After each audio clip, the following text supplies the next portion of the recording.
This is KC Sports Network, proudly presented by Emprise Bank. All right, this is the one I can feel it.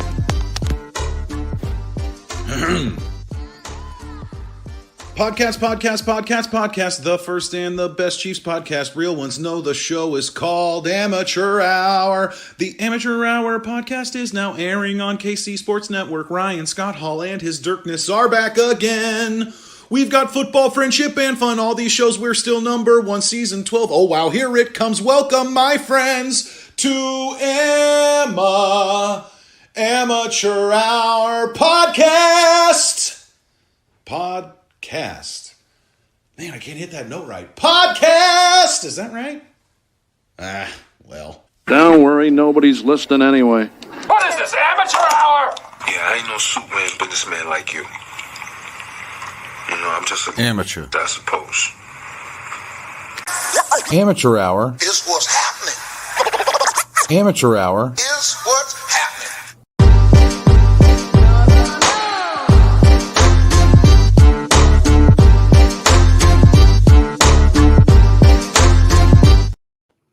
Yeah, that's right, folks. The show is called Amateur Hour. I am Ryan Scott Hall, and joining me today, they don't call him the best color guy in baseball for nothing, folks. It's HisDirkness. We're gonna beat the hell out of ourselves. Sup. Not expecting the Gary Glitter shout out, but a great place to start. Beating the hell out of ourselves. Always Gary Glitter time. Dirk, let's just get right into it, man. What was the worst part of it all? The worst part? Oh, geez. Where do we start, huh? How do we do the worst part of a no good, very bad night? Yeah, I mean maybe the worst Chiefs game of the Andy era, maybe, or the Mahomes era. I'd say the Mahomes era probably. There's been some I don't know how to quantify worst, man. I think that a couple of the others. There's worse losses, obviously. There's worse losses. I mean, 27-3 the Titans, as Nick points out in our chat here. But I mean, just the coming away from it, the reaction to it, I guess, felt rather embarrassing. But it sure has lingered. I'll say that. And the conversation hasn't changed that much.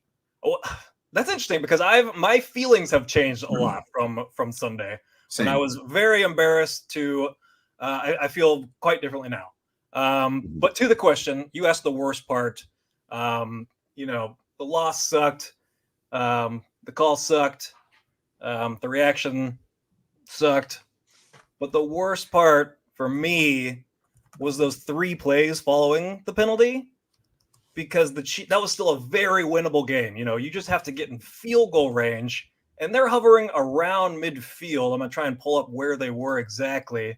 But that's, you're at 2nd and 15 at that point. So 2nd and 15 at your own 46. I mean, with Butker's leg, you're, what are you, 15, 20 yards away from some field goal range there. And I feel like the Chiefs just couldn't get over the call. And I think, if you're really in that situation, like, burn a timeout, because you got enough time at that point to figure things out, relax, and get to a point where you can execute. Because those 3 plays just felt like an absolute waste, and it felt like they were just mad the whole time. They let it affect their play, and it just felt like those plays had no chance. And, I didn't feel like their heads were in it. And this team is always, at every stop of the way, it's always been about winning at any cost, no matter what. And I've never had doubts about that. But I do feel like they compromised that a bit to an extent on Sunday with those 3 plays. So I thought that was the worst part.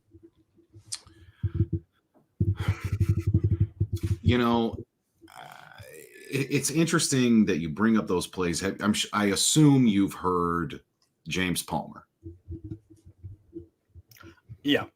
Yeah, the clip of James Palmer where he's discussing the experience on the sideline and saying, like, in between each of these plays, they're just berating the ref. They're not trying to focus at all. Like, it was a mental block for this team. To a point where I think people thought that Mahomes was mad about the Vaughn offsides. I don't even think he was mad about that, really. I think he was still mad about the offensive offsides. I think he was still going on about that particular call at that point. I'll say this, like from my watching experience, I didn't see Mahomes lose his temper until after the 4th and 15. Like when he is officially on the sideline and it's the tirade that everyone has seen. I didn't see him like yelling and screaming. I saw him upset, like, but more disappointed, I think, than anything. And so I didn't see, it didn't look the way that Palmer is describing it. And that might just be like the selectively what we end up seeing from CBS.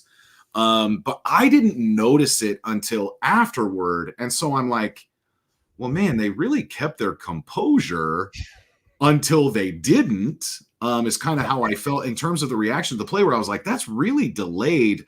If they're that pissed off about the Toney offsides. I wasn't sure what he was pissed off about initially watching the game. Honestly, I really didn't know. And I think, initially, once I heard the comments from Andy and Patrick after the game, I said, oh, okay, so they're really like laser focused on that one play.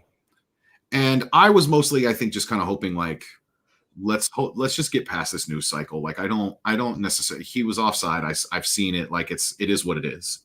But you said yourself that like your opinion has kind of changed.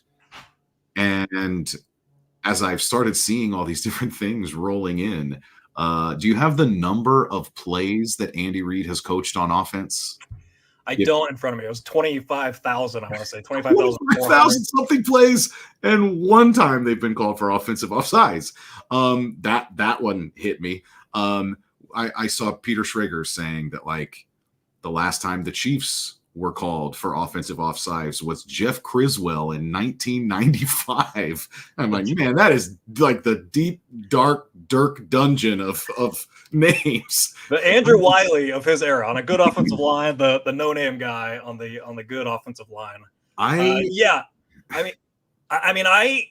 kind of, it took me a while. I didn't want to hear anything about it. I was just like, I don't want to listen to Chiefs fans bitching here. Like, I don't want to hear any of this. I don't want to hear us other people complaining about the Chiefs whining because I think they're right and I don't want to hear it. I'm avoiding this. So I slowly come around on Monday afternoon. I'm like, fine, I'll pull up Twitter, see what's going on.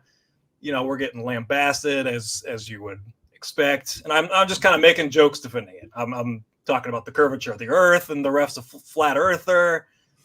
Just, throwing out all kinds of jokes out there. Just, this is a joke. Let's just get past this kind of thing. And then, as Monday went on, that really the turning point, I think, for me and a lot of people is that Orlovsky video where they're showing Kadarius Toney offsides like 5 different times in that game that goes uncalled. And according to Andy Reid, no warning about it whatsoever. It's like, oh, that's kind of weird. And then you see a thread on different games with Carl Sheffers. I don't think that's a huge factor here because he's not throwing the flag. But just games pulled from that he's reffed, all these different receivers that are lining up offsides. And it goes all the way up to last night when early in the game, there's a screenshot of the Dolphins receiver lined up way offsides and it's not getting called. So now it's kind of established that this happens frequently and doesn't get called. Yeah. It's obviously correct by the letter of the law. There's not much debate there. He's lined up offsides. I actually saw it live. I didn't enjoy that play like everybody else did. So I probably had a different experience than a lot of people because I'm kind of OCD about looking at receivers line up on the line and off. And I saw right away, and I'm like, he's lined up offsides. And I'm saying it out loud. I'm saying it to her Dirkness behind me. He's lined up offsides. I think she has her headphones in. She's not listening. And then they throw the flag, and I'm like, they fucking called it. They fucking called it. And then the play is just unfolding, and I'm like, it's not going to count. None of this is going to – and the lateral is just like, please let it count, please. But yeah, that just, the call, it's kind of like, my comparison would be like traveling in the NBA where, there is a rule about it, but it doesn't get called. And then when it randomly gets called, it's like, okay, it must've been bad enough that it got called. Yeah. So I think that's kind of comparable to here, or like 3 seconds. They never call 3 seconds. So like all of a sudden just like calling 3 seconds in the final minute of a game. It's just like, what? Why now? Why now? I think the speeding analogy of going 46 and a 45 is pretty applicable, but I gotta say, after coming around, what are we, 48 hours later now or so, calling that penalty in that moment, even if he is, I get it. It's fucking stupid. It's fucking stupid. And I think it's dumb. I think it's fucking stupid. I think it's fucking stupid. I was talking to a buddy of mine, and he said that LaShawn McCoy actually said it was more like going 28 and a 35. Like, you're not actually speeding. You're not really breaking the law. It has no effect on anybody around you, really. Here's another cross sport comparison for you. Kadarius Toney. He is totally the guy that like toes that line in any sport. If the ref in soccer says, this is where I want you to stand, he's going to keep moving forward and forward and forward. If he says, this is where I want you to throw it in, he's going to keep walking past that spot. He's going to inch the ball just a couple more feet closer to the goal as best he can on a free kick. He's going to do it. If he's shooting a free throw, buddy, there is no space between the tip of his toes and that free throw line. That's lane violation. He's going to go all the way up to it. Lane violation would be another good comparison where it's just like they're lane violating on every free throw. Like, why are you deciding to call it now just randomly? Why now? You know, look, all right, Chiefs Reddit. How about comment section in the live amateur hour right now? You guys really think you're sleuths? I don't want to see the screenshots of Carl Cheffers ref games. I want you to find out the name of the line judge and see what cruise that guy's been on, or gal potentially. And I want to see screenshots from those games. I mean, if we really want to get to the bottom of this, I will say, Dirk, toward the end of your opening take there, talking about these 3 plays that were really kind of the worst part for you. And how this team has typically kind of been clutch, right? That like these end game situations for the Chiefs, they've thrived, and we've always been so confident in them. I'm going to drop something in your lap that I don't know how you're going to feel about it. I don't know if you know this. I don't know what your reaction's going to be, but I thought it was kind of a big deal. And I'll tell you about it right after this break. Thanks for listening to KC Sports Network. Make sure you download our new app. Find it on the App Store or Google Play. Just search KC Sports Network. All right, folks, before I get to our stat that's going to blow Dirk's mind, I want to talk to you about the Boys and Girls Club of Greater Kansas City. Registration is now open for the Boys and Girls Clubs of Greater Kansas City's Basketball League. It's a great introductory experience for any young person just developing their hoop skills. All games are played on Saturdays starting in January. January 13th will be the opening weekend. And the postseason tournament championship games are actually going to be held downtown at the nationally recognized CBE, the College Basketball Experience. You can register your child for the Boys and Girls Clubs of Greater Kansas City Basketball League today. Just check the link in the show notes. Do you love sports? Want to share your love by coaching local youth? Our partners this year, the Boys and Girls Clubs of Greater Kansas City, need your help today. I think we might be sending the wide receiver coach to coach the Boys and Girls Club soon.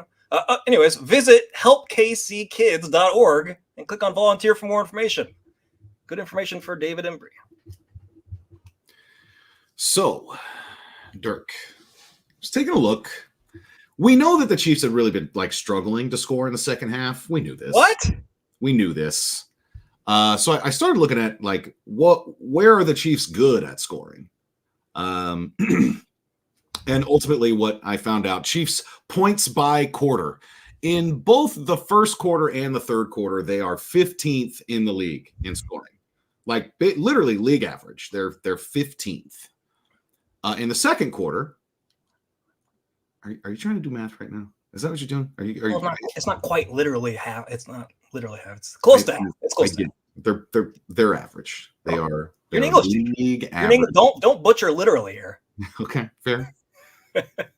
They are practically average. They're 15th in the league in first and third quarter scoring. In the second quarter, they're second in the league in scoring. So the Chiefs are really thriving in the second quarter.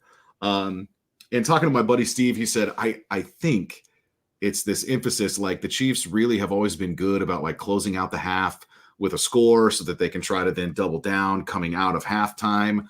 And I think that's part of it, but I think it's probably more accurate that like they're terrible so far on the opening two drives, and then they score with like 14 minutes left in the second quarter. That becomes their first score of the game, and then they get rolling in the second quarter. Those first 15, not really friendly to the Chiefs so far this year. Well, they were I remember that being a thing for a stretch there, but I mean, I guess that's kind of gone away. The opening to this game was a calamity of errors. It was, I mean, I thought we were about to get 30 balled out there at home. It was just like, it was getting real ugly until Josh threw that interception and just like tossed us a lifeboat. Like, thanks for that, Josh.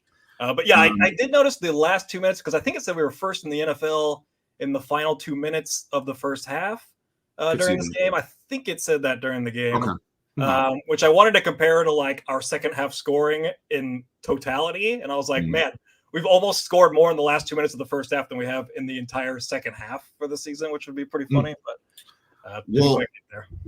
with them being 15th in the first quarter and second overall in the second quarter, they land at 5th in first half scoring. In the second half, they're 29th. We knew that they had really been struggling in the second half, but here is the real kicker, the thing that I think is going to hurt, even if we kind of know it to be true already. The Chiefs are last in the league in fourth quarter scoring, 32nd, 32 out of 32. And I then started thinking, well, gosh, that doesn't sound like the Chiefs, man. Like, is this the thing? Is this the banana in the tailpipe? Is this the sugar in the gas tank? Like, what is happening here?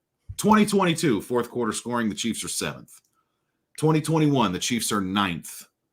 2020, they're 16th. They were 10th in second half scoring, though. They were really good in the third quarter. And 2020 is the COVID year when they were probably blowing a lot of teams out, let's just be honest, to where they don't necessarily need it in the fourth quarter. Regardless, they're 11th in 2019 and 3rd in 2018. Never been even in the bottom half of the league, let alone last in the league in scoring in the fourth quarter. Now, hey, got a gold star for the offense. They did, for the first time, ladies and gentlemen, score while losing in the fourth quarter. Got a field goal. Also had 2 unsuccessful drives, so they are now 1 of 12 when trailing in the fourth quarter. Scored on 1 of 12 drives while trailing in the fourth quarter. But you got to start somewhere. The first one is the hardest. So yeah. It's about to open up. That is shocking. I mean, amongst many shocking stats from the Chiefs offense this year, it makes sense because they haven't scored when losing, and even their offensive drives, as I was breaking them down, there was only 1 touchdown when they were winning by single digits. So they might have had more scores in there, like the Bears game when we're blowing them out. But this was before last week. They only had 1 touchdown drive, multiple field goal drives in there. But yeah, not a lot of scoring coming in the fourth quarter, which, is obviously a big part of why Patrick Mahomes reacted the way he did. I think a lot of people have kind of said this already, but I find it to be very true that it was a season's worth of frustration in that moment and not just like that call. Because, they poured their heart and soul into this game on Sunday, and they fought back after, a terrible opening 26, 27 minutes. They showed a ton of fight for one of the few times this year. Like, I was impressed by what the Chiefs were actually doing and coming back in this game. And they're kind of laying it all out there. And so, that has to take a toll on Mahomes after everything that's happened this season, where it's multiple drives where we're losing at the end, and we're right there, and it feels like we do it, and then something happens. And that's a handful of times this year, and has to have just wore on Mahomes, where, most of these are not Mahomes' fault. It's missed call, or it's a dropped pass, or the penalty this time. Like, we all know the list, and it's just like to bust through with a play like that, to watch that happen, and the exact type of play that this team needed, like the kind of spark that this team needed. like a late game score, a comeback win, get their swagger back, get the confidence up, have some fun again, like a fun Chiefs play like that. Like, it was exactly what the doctor ordered for this team. That was what we needed. Like, if that play just happens and they close out the game, it's just like the way we're talking about the Chiefs right now is completely different. And all of that changes based on that call. And so it all just kind of comes raining down. And he goes absolutely bonkers. What were your thoughts on Mahomes' reaction, which I would call like the first misstep of Mahomes' off the field career, even though part of it took place on the field. It was still after the game, I guess. But I mean, it's the first time that we've kind of had any of these questions or these statements about Mahomes. What were your thoughts on that? I mean, initially, if we're talking like Sunday evening, I think I was probably with everybody else. And it's like, honestly, it's just great to see that they have a pulse. Like, I think a lot of people were really kind of begging for some level of accountability instead of Andy and Mahomes always being the ones, it's on me, I'm going to get it fixed, I've got to do this, I've got to do that. I mean, does that bother you? Not until 2023. 2023, it bothers me. It doesn't bother me in the slightest, because I wouldn't want them to say it like in a press conference like that. I don't want, if they're going to say it, I want them to say it privately and we wouldn't know. Like, I don't want them to come on this press conference, but I always see people on Twitter just like, here we go, saying the same thing in the press conference. Like, they're going to fucking change something by answering, Matt Derrick's question about, what this team is doing in the fourth quarter or something. Like, that's not going to change anything.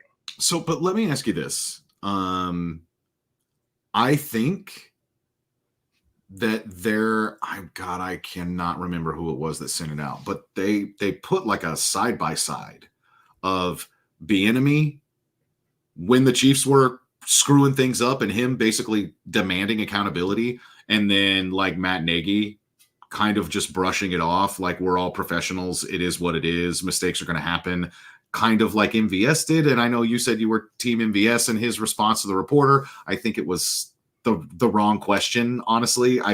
He could have done it in a lot of different ways. To just say, with everything that's going on with you, that was kind of stupid. No, that was, for the record, that was kind of tongue in cheek. Like, I didn't really care. Okay. I did think the question was kind of derogatory, so I understood why he reacted like that. Yeah. But I wasn't like, yeah, get him, MVS. I thought both sides kind of looked bad. Anyway, the point being that I think that we have heard Eric Bieniemy on multiple occasions go up and say, we have to be better. Like, and in a more stern way than like Andy and Mahomes are saying, I'll get it corrected. Well, and that's fine, but I don't think the press conference does it. Like, Bieniemy's presence, on the sideline and on the practice field mostly, that's when that would get taken care of, I guess. I mean, I don't think him saying it in a press conference changes a thing. But it's everybody seems to care about that specifically, and I am just like, every time I just sit back like, why would you care about this? Why?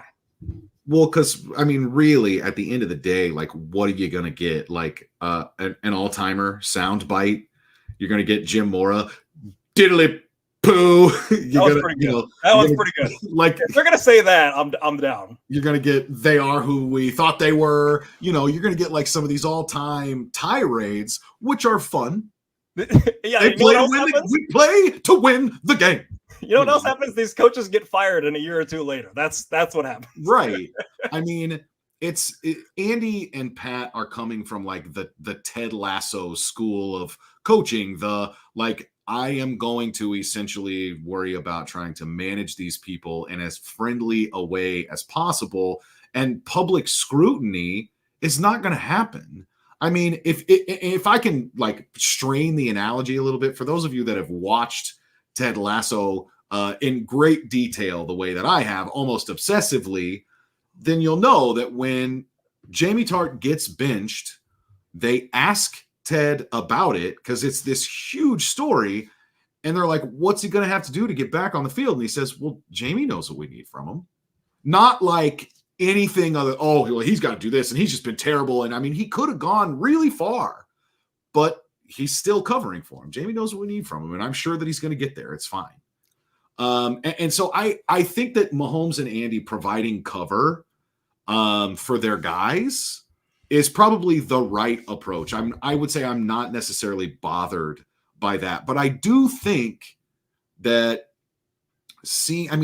look, almost everybody has arrived at the point that this wasn't just about the call. It's been bubbling under the surface throughout this whole year. If it's not one thing, it's another, and it's just been the same story but different versions of it. And so I think that the tirades, really, especially as far as Patrick is concerned, he just lost it, man. I think that it was good to show some fire. I did like that. I will say this though. When I went to work on Monday and I'm hearing these kids, and like I have seen some students really have struggles with like sportsmanship, let's just say. The way that they talk to the refs, the way that they act on the sideline, the way that they talk to each other as a team. There's a lot of growth that could be happening there. And all they wanted to talk about was, oh my God, did you see Mahomes? It was so awesome. I love him yelling at the ref like that. And the same thing, Chris Jones. Oh man, did you see him and the coach? That's what a badass. Look at him yelling. And I'm just like, all this is doing is reinforcing the wrong stuff.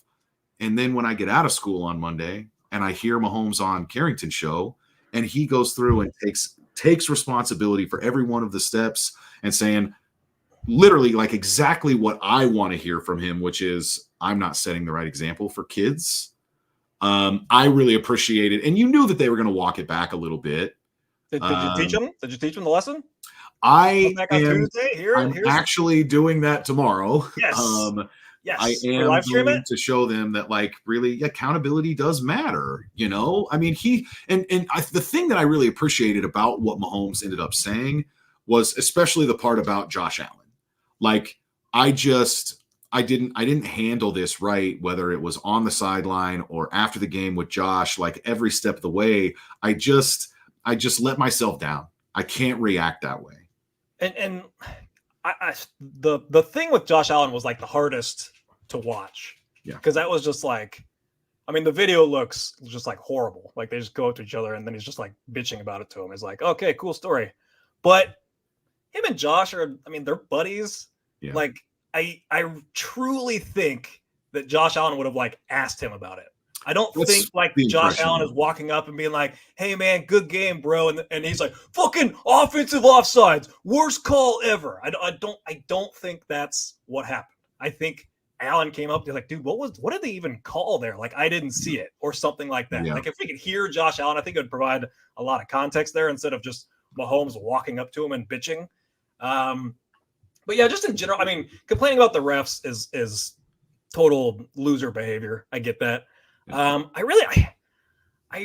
don't even think they were like blaming the loss on the refs. Like, I don't think they were like, this was the reason we lost because of this ref's call. It was kind of almost like you have to take into account like the character of these guys and how out of character this was. Like, think of how many worse calls Andy Reid has endured in his time here in Kansas City. Like, just go through the list. I mean, just playoff. Eric Fisher's hold and Marcus Mariota's forward progress. And, pass interference at the end of the Packers game just last week. Like, he does not complain about these things. He gets up there, says, we got to be better, and he means it. It's almost like, I mean, Andy is so respected. It's almost like he's speaking like an ambassador of the game is kind of almost how I took it. And it's just like, I thought it was embarrassing that this penalty got called in this moment for the game. Like, this is bad for the game.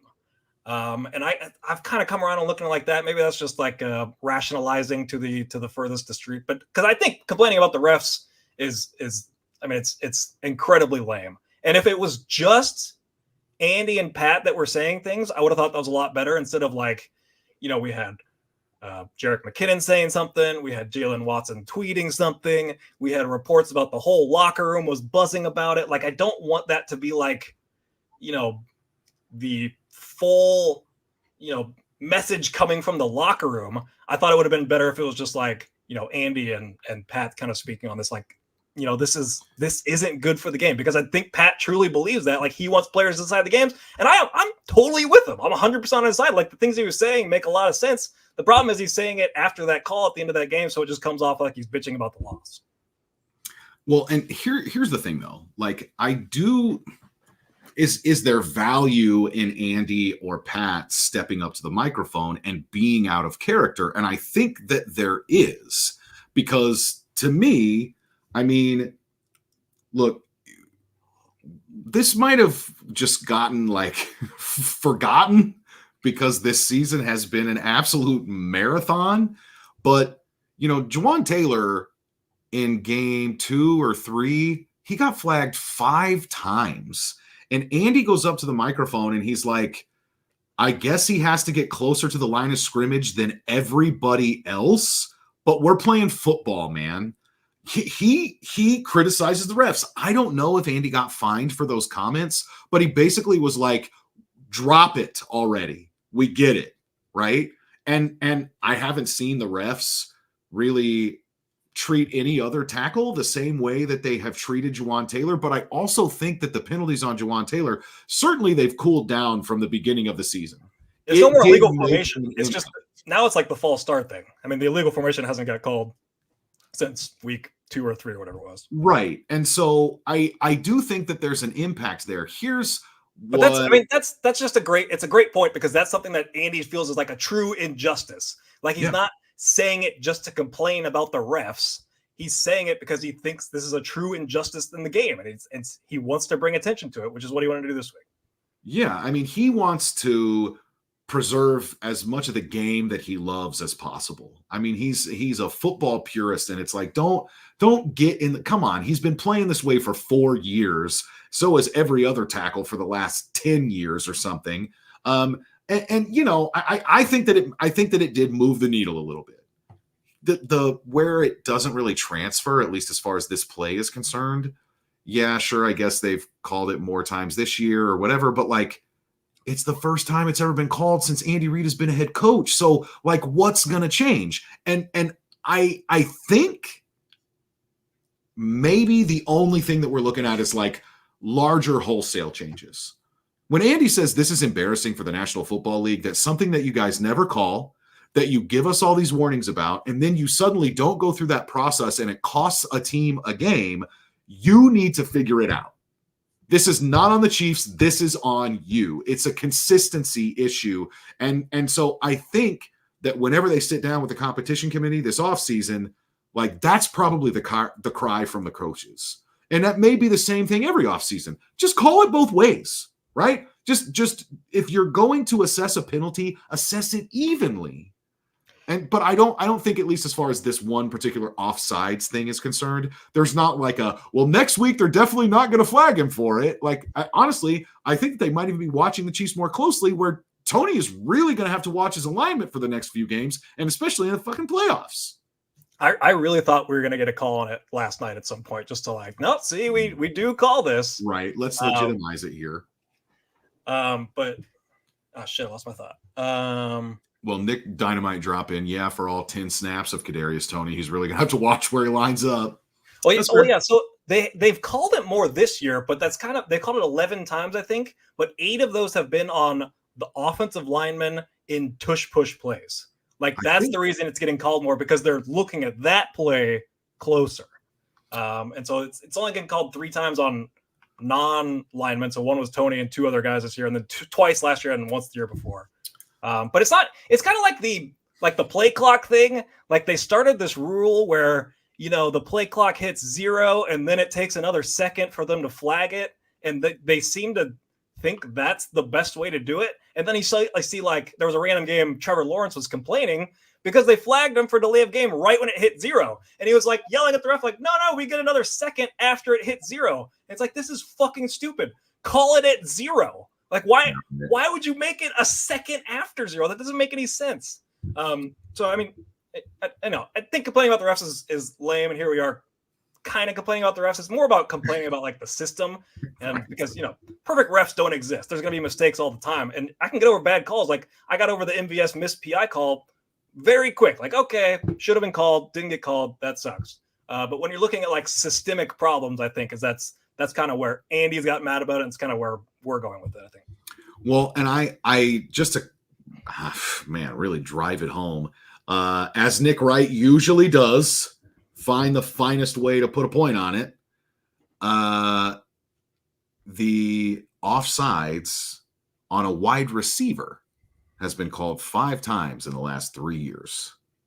I mean, it's non-existent essentially. And so, I don't. But also, hey, Kadarius, maybe line up behind the line. Like, how could you do this 5 times in a game? What the fuck?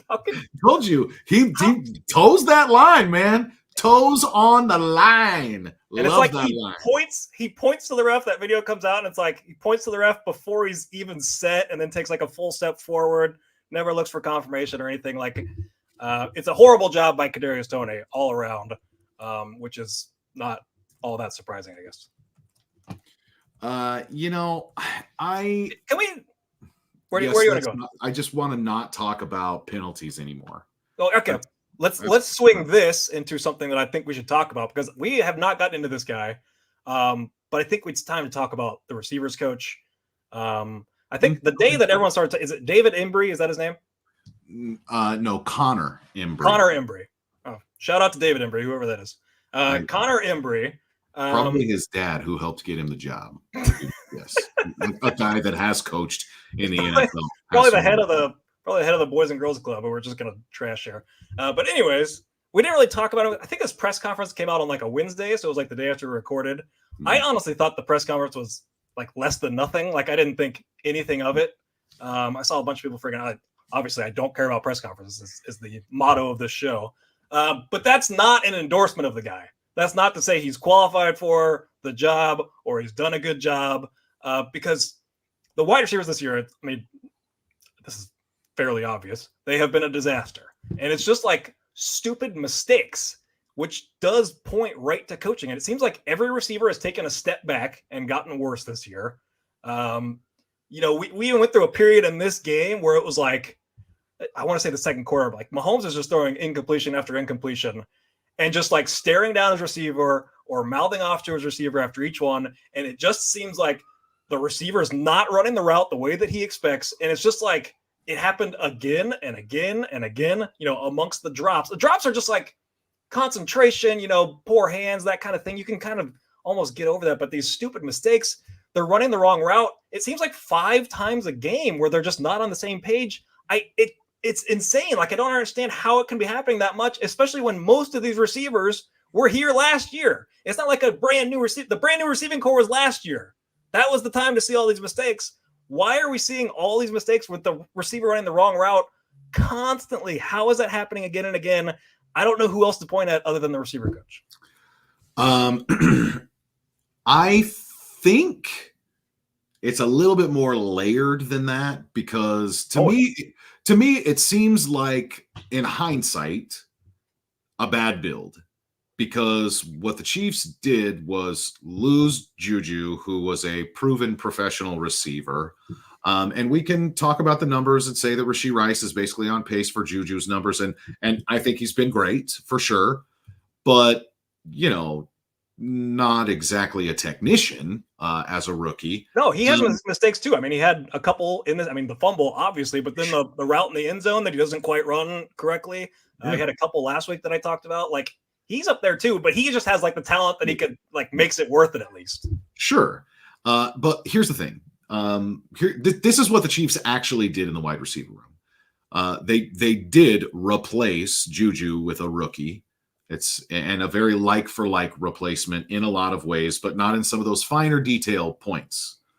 And what that leaves for you are 2 veteran receivers, and one has played and the other one has barely played.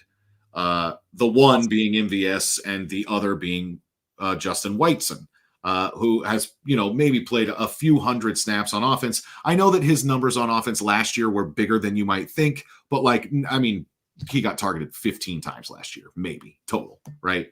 And that was probably 3 times as much as he'd ever been targeted in any of his seasons before that. Justin Watson's stats. So the Chiefs basically are looking at MVS as their veteran leader in the room. And then they go to a first-year position coach on top of it. And then because of the way the rest of the room is built out with all of these young, inexperienced players, the real hope for this offense this year, the way that the Chiefs win the Super Bowl, figuring it out offensively, is that they have to develop these players. And the two guys that are supposed to be setting that tone, supposed to be teaching and coaching and holding guys accountable, one of them is a first-year position coach who never played wide receiver and never coached wide receiver, and a few years ago was at Blue Valley High School. And the other guy, good program. The other guy is MVS, a dude that is notoriously undisciplined as a receiver. And so, I mean, you've heard, if you listen to KCSN, you're clearly listening to the laboratory, and they have talked about it's no wonder these guys run routes like MVS.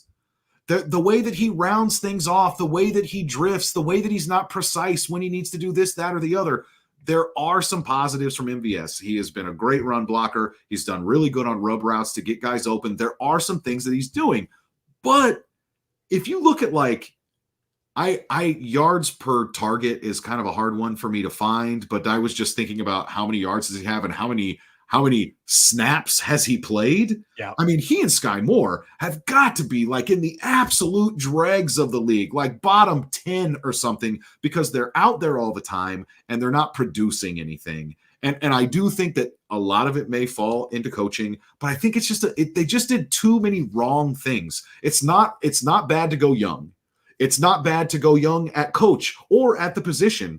But it's almost like they thought they were going to catch lightning in a bottle here, and the young coach and the young players, then they're all going to, it's all going to work. And it just hasn't. I want to ask you this, though. It's also weird that they have Todd Pinkston as the running back coach. And when maybe make him the receivers coach, I mean, he was a receiver. That seems. Greg Lewis was doing the same thing. Why is Greg Lewis coaching the running backs? I don't understand that process. I mean, this is the guy who hired his offensive line coach to coach defense. So Andy's always thought outside the box a little bit. Shout out to Juan Castillo. Which is so weird because Andy is known for having the best coaching tree. That's kind of his legacy is having this outstanding coaching tree, turning multiple head coaches throughout his career, always has these coaching talent around him. I mean, look at some of these Chiefs coaching staffs just in the 5 years ago and what's become of them. And yet he makes these curious decisions like that one in Philly made no sense whatsoever. And now this Connor Embry, who I don't know if we know that he is bad, but all the evidence points to him being bad. It's. Let me ask you this, because I think that we want to, and we have tried lately. Are you still on receivers or no? I'm kind of talking offense, I guess, but no. Okay. If you want to fire off something about receivers. Just a quick note. There's been a lot of talk about accountability and what that might mean. MVS and Sky Moore's snaps both drastically reduced this week. Yeah, they were both in the 20%. People were calling for that, for them to get benched and whatnot. I don't know if you can fully bench them because you have to put someone in at receiver. Yeah.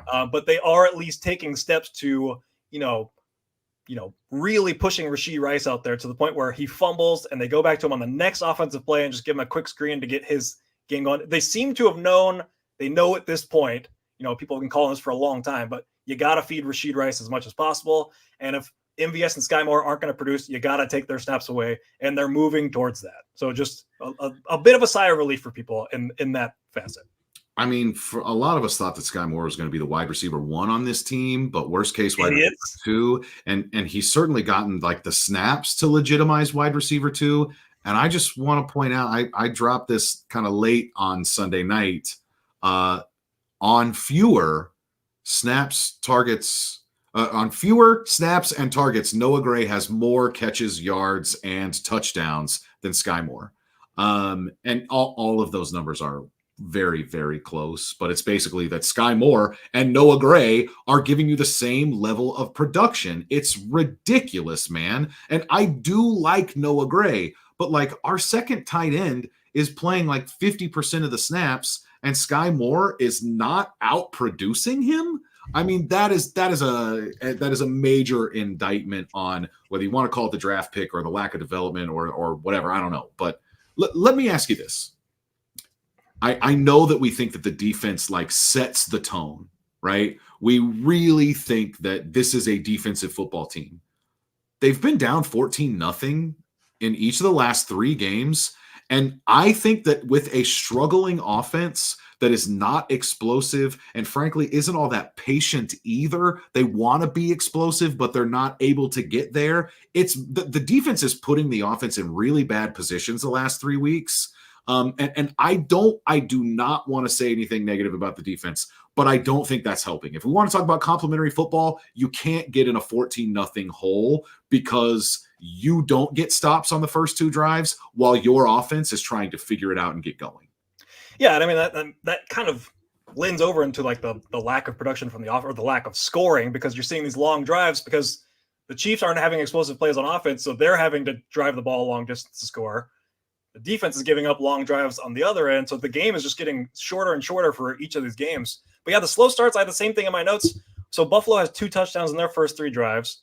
Green Bay had 3 touchdowns in their first 4 drives, and the Raiders 2 touchdowns and a missed field goal in their first 3 drives. So I don't know where this is coming from. I mean, to be fair, they figured it out big time in 2 of those 3 games. They really shut down Buffalo and the Raiders after that fact. Green Bay kind of, I guess they eventually they gave the offense a chance in the fourth quarter. I'll say that. So it is kind of weird and not really a trend of the season. I do kind of worry if offenses have kind of found something with like, slow methodical drives against this defense, like kind of Green Bay did it. Just keep positive plays, stay ahead of the sticks and just grind out these drives. And that seems to be having success in this game. There was a stat at one point, Allen had like 200 passing yards and like 30 were to receivers. Like the receivers weren't doing anything. It was very clear that they were targeting tight ends and mostly running backs. James Cook had, what did he finish up with, over 100 yards receiving or something? Well, when you've got a banged up Bolton and Tranquil's not out there and you've lost Brian Cook, I mean, like it makes sense. It makes sense that the Packers would have done the same thing. And also, L'Jarius Sneed and Trent McDuffie, why throw at them when you can target, it's some safety trying to carry a running back, or Willie Gay or something. Diggs. Even with Stephon Diggs, I mean, you got a top 6-7 receiver in the game, and they still just like, we're not going to him. Sneed just like completely locks him down, which is wild to see. Sneed has played an incredible. A shout out to the title of this episode. Is he playing at an all-pro level? All-pro level, yes. Okay, let's get back to the tirades. But yeah, I mean, Sneed has been great, but it was great at headlines.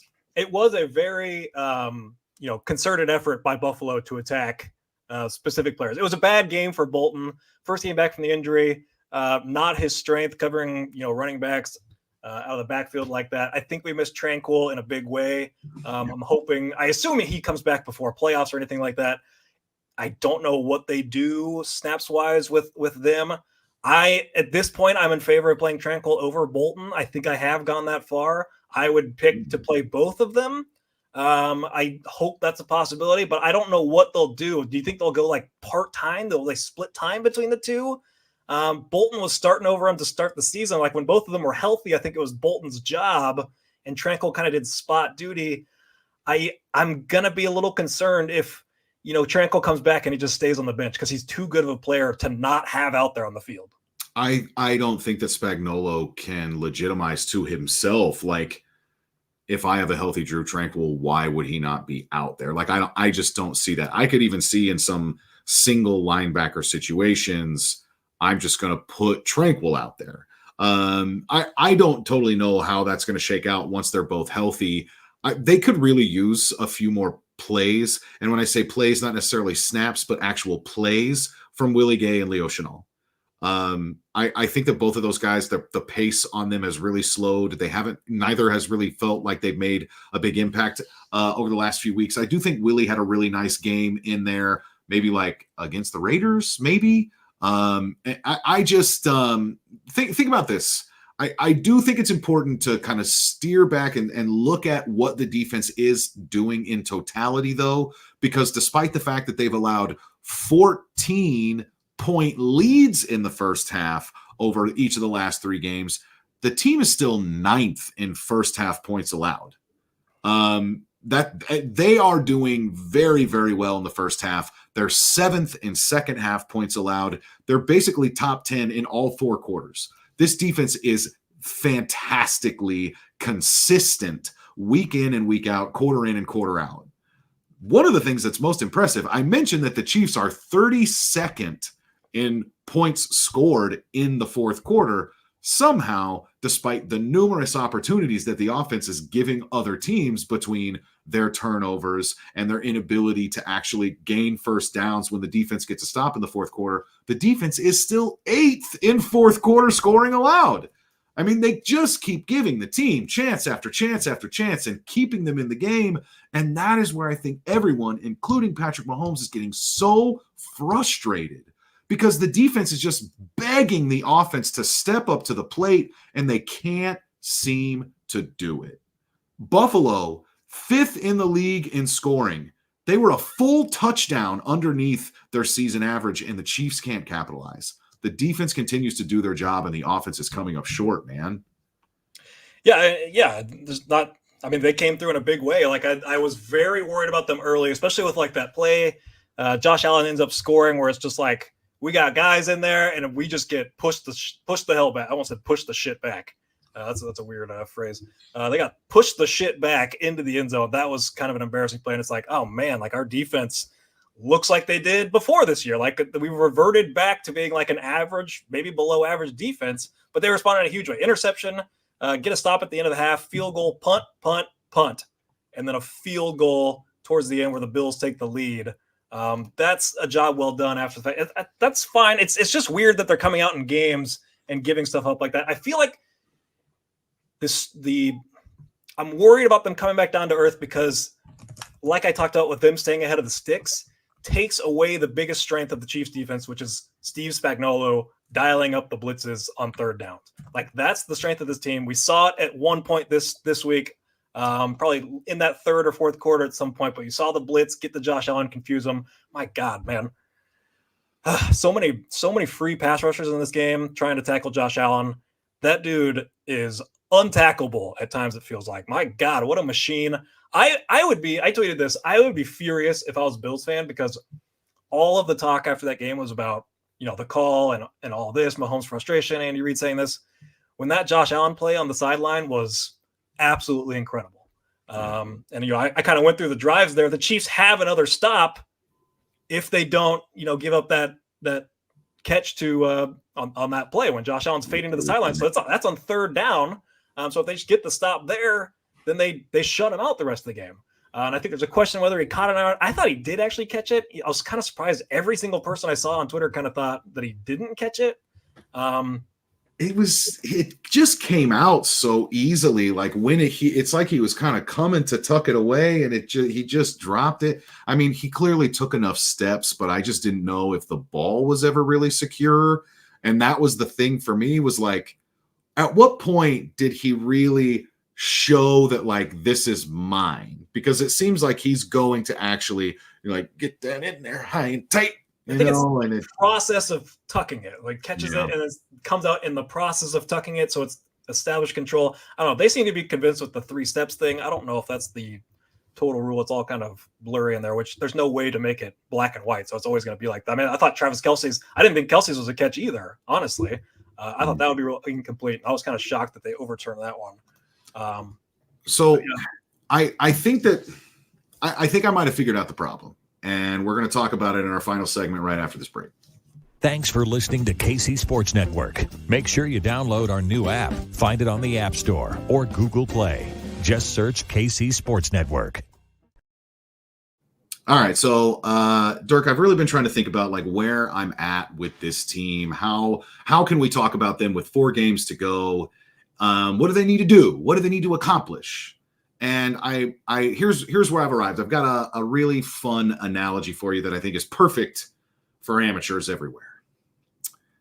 Do the Chiefs have a major league problem? Now, in the original film, Major League, Wild Thing Ricky Vaughn literally can't see the strike zone until they get him some eyeglasses. In the sequel, a more tame, cultured Wild Thing loses his way until he puts the leather jacket back on. The Kansas City Chiefs, led by coach, quarterback, and tight end, destined to be first ballot Hall of Famers, are having their worst season since this trio formed 5 years ago. Those who follow the team closely, I think they'll tell you that something feels off. Drops, penalties, turnovers, tension, doubt. Instead of leading the league in scoring, which they've done twice in the last 5 years and never finished lower than 6, KC is now outside the top 10 this season. They've scored fewer than 20 points in 7 games this year. That's the same number of times they did in Mahomes' first 4 seasons as a starter, and 2 more than their previous high number of games in a single season. They lead the league in drops. They're bottom 5 in turnover differential, the worst of the Andy Reid era. The wide receiver drops, the worst in 10 years. Like wide receivers specifically, the drop rate was it 8% or something? It's very bad. They're 31st in opponent penalties per game, averaging 2 more penalties than the opposition every week. Now, and look, it seems abundantly clear that the Chiefs are now a defensive team. But do they know that? Can they see things clearly? Or are they blinded by magnificent past results? I'm sure many smart and attractive people have made the case that the Chiefs need to adjust their style of play to be more complementary to their exceptional defense. Perhaps they've lost their edge, Dirk, after hosting 5 straight AFC championships and winning 2 Super Bowls. I mean, they do look a bit labored out there. They were a mess in the opener before reeling off a 6-game streak, and since then they've dropped 4 of 6, including 3 of 4 since the bye week. Or heck, maybe I'm the one who needs glasses. KC is still 4th in offensive DVOA, 9th on defense, by the way, and one can certainly argue that there have been some positive signs in the last few games. In the end, Dirk, this team knows how to win with a high-powered offense, and it appears they're nothing without their fastball. Whether you think that they need to put the leather jacket back on and blow a few teams out to end the season here, or you think they need to head to Dury Vision and get some LASIK, the Chiefs are running out of time to channel their inner Ricky Vaughn and Jake Taylor, to really stress the analogy, and win the whole fucking thing.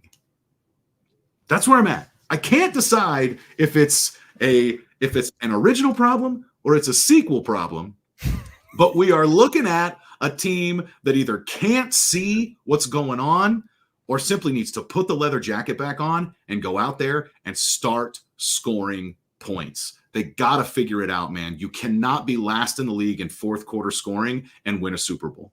I just don't see it happening. So I don't know if they've lost their way, or I don't know if they can't figure out, they can't see what type of team they are and embrace it, but I believe it is one of those 2 things, and that's why I'm calling it a major league problem. I like it. I mean, the original is the better movie, but right. Major League 2 is one of the better sequels out there, I think I'd say. So, you know, if you're comparing originals to all originals and sequels to all sequels, I mean, the sequel might be kind of a DVOA. You have to do advanced analytics to see that the sequel might actually be better than the original. And I think they might have to put the leather jacket back on. But yeah, I mean, to your point, you know, it's kind of a saving grace. You know, the team is still right there. I think Buffalo's their toughest matchup in the AFC, like the toughest, you know, 1-for-1 matchup. Like I'd almost rather play Baltimore or Miami in the playoffs than I would Buffalo. They still got some work to do to get in. They would be a scary wild card team, or the hell, they could even win their division still with Miami losing that game. But it's really crazy that, I mean, if the Chiefs just, you could almost flip like 4 plays and say that this team would be 12-1, like just 4 plays, like the Toney drop in week 1, you know, the MVS drop against the Eagles, the MVS PI, although that one's kind of, it still would have been tough to win that one, even with that call. But then the Toney penalty on this one, obviously. And you can even say the Sky Moore drop versus Denver, which I had to check on that one. Makes it 21-16 with 7:30 left in the game. So it's all these mistakes that they can still fix these. And, would anybody be shocked if these same mistakes rear their ugly head in the playoffs? Of course not, because the evidence is clearly on the side of this team is going to fuck themselves over this year. But you can also say none of these results truly matter for this team. We will remember this team by what they do in January. And, we will be laughing about all of these mistakes if we win another Super Bowl. So it's just about cleaning it up. The team has to clean it up over these last 4 weeks. They kind of have a soft schedule to end, a good chance to just regather, reload, and just get ready for January. I still think the one seed's still on the table after that Miami loss last night.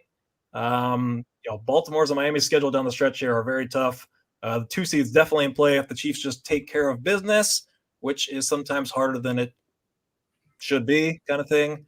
But yeah, I still think, this team, it's not like a talent issue. It's not like all of this stuff. I think all these problems they've faced, they're still right there. And if they can get the offense just a tick up, clean up some of these mistakes, and get the defense back to where they've been earlier in the season, I still think they're as good as any team in the league.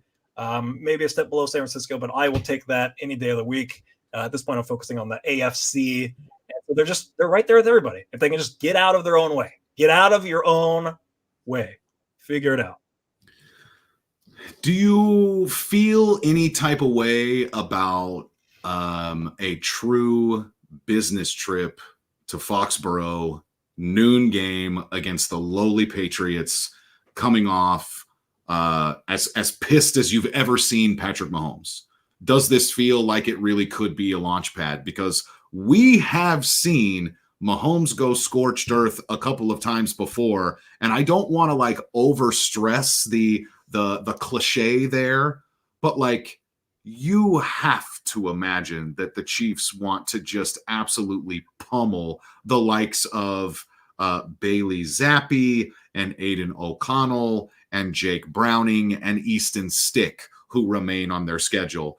It really is setting up for the team to put that leather jacket back on, honestly, simply because you would think, even if the offense is continuing to kind of struggle to score and they continue this ridiculous number of games where they're under 20 against these backup quarterbacks, even though I think Browning has played pretty well. Browning's great.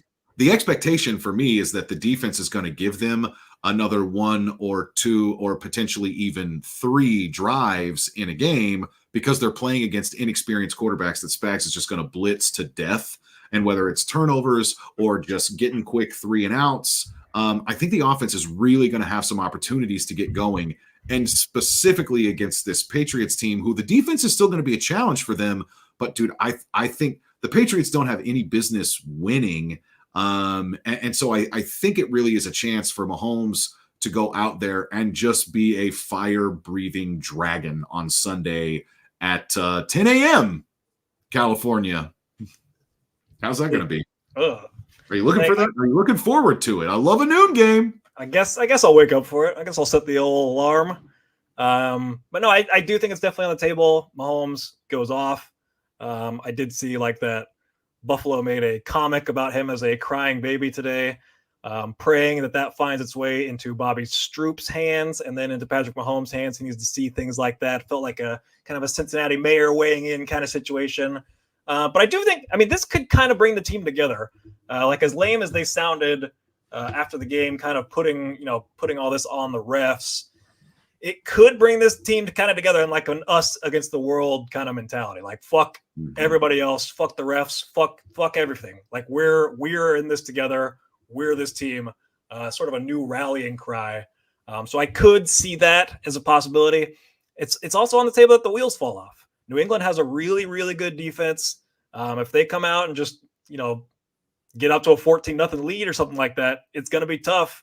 This, I don't think people realize it's a top 5 defense because they were losing games, but they lost 3 games in a row without allowing more than 10 points, I think was the stat.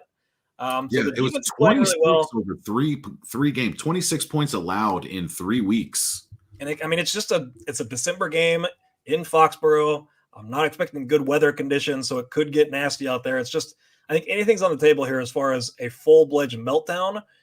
If you buy in that the Chiefs are just kind of like playing up this victim mentality, and so if things start going against it, like the wheels could fall off. I think that is on the table. I do think it's also on the table that they use this as a rallying cry, and it comes together and kind of bonds the team together. So I think I'm incredibly interested to watch, as I have been most of the season, because I've just been completely blown away by everything that's transpired this season. Like, I just go back to every show we've done. I'm like, well, the offenses look like shit. That won't ever last. And like, now we're at week 13 or week 14, whatever we're in, and it's just like, oh my God, the offense still looks like shit. This is kind of incredible. So I'm waiting for that breakout game. I guess we kind of saw one against the Raiders, but not to the full extent of what this team could do, I don't think.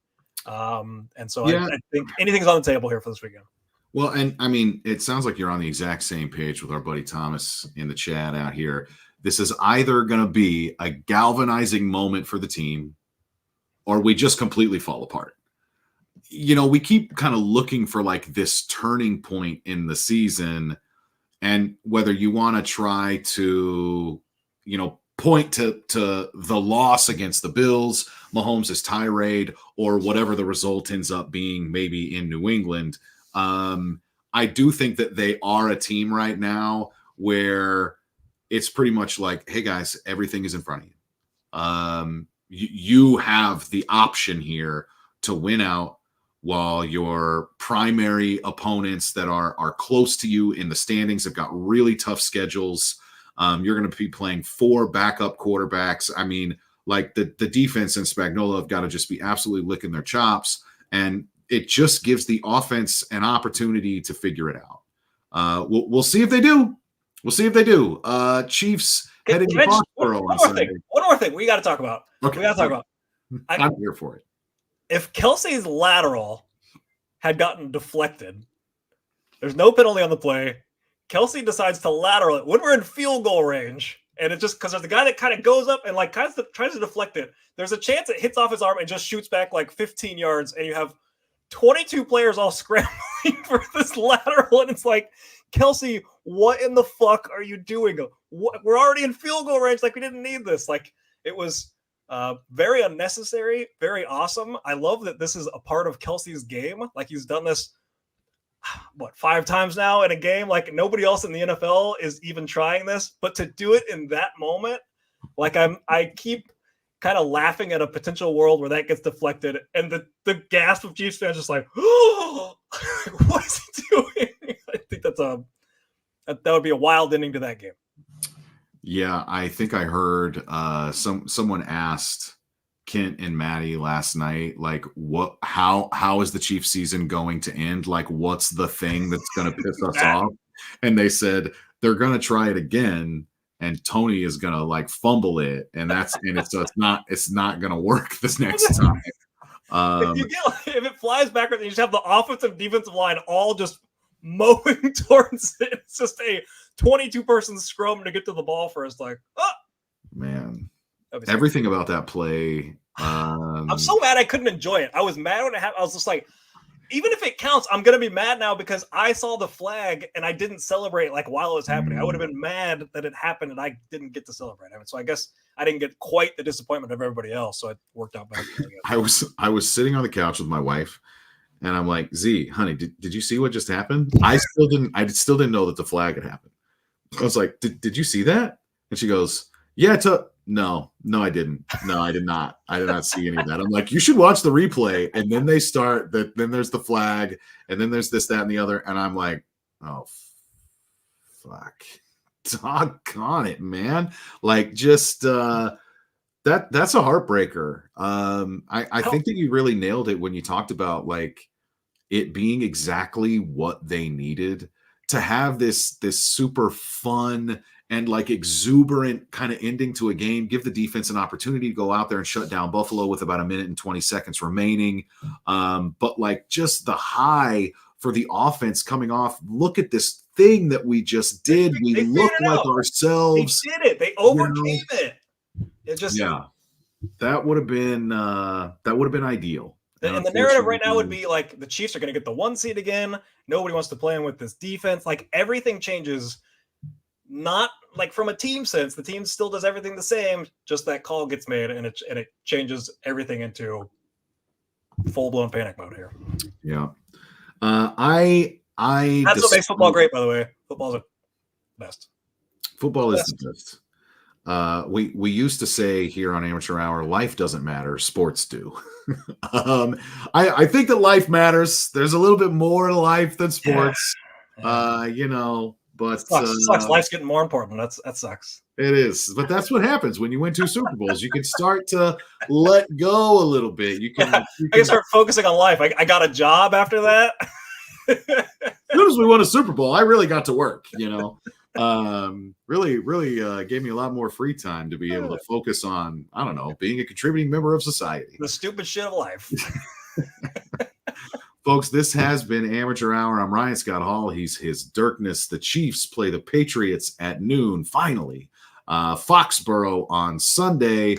And also, Justin Herbert is Phillip Rivers, except for the fact that I think Phillip Rivers would play through a broken finger. He's so much better.